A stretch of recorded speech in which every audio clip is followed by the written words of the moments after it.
Hello বন্ধুরা, আবারও চলে আসলাম ঘর ভাঙা একটা ভিডিও নিয়ে। তো আমরা আজকে মাত্র বাড়ি থেকে বেরিয়ে গেলাম ঘর ভাঙার উদ্দেশ্যে। তো দেখতে পাচ্ছেন আমাদের গ্রামের রাস্তা দিয়ে আমরা এখন যাচ্ছি ঘর ভাঙতে। আমাদের এখন গাড়ি চলছে, টুকটুকিতে আমরা যাই চলে আসলাম।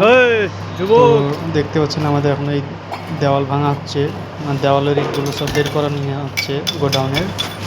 তো খুব সুন্দর ইট, ভালো ইট খুব, দেখতে পাচ্ছেন একবারে নতুন ভাটার মতন ইট, এনসি না। এগুলোও বিক্রি আছে, যদি কেউ নিতে চান তাও আপনাদের সাথে যোগাযোগ করতে পারেন। খুব ভালো ইট। মানোয়ার কাকা এখন দেখাচ্ছে ইটগুলো, সব ইটগুলোকে দেখাচ্ছে।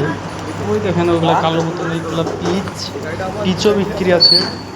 তো আমাদের ভিডিও করতে করতে গাড়ি চলে আসলো, এখন গাড়ি লোড দেওয়া হবে। ট্রাক্টর চলে আসলো, ট্রাক্টর এখন নিয়ে যাবে এগুলো। তো দেখতে পাচ্ছেন, আমি দেখানোর চেষ্টা করছি। ওই তো ট্রাক্টর চলে আসলো আমাদের, সব ইটগুলো গাড়িতে লোড করতে হবে। খুব ভালো ইট।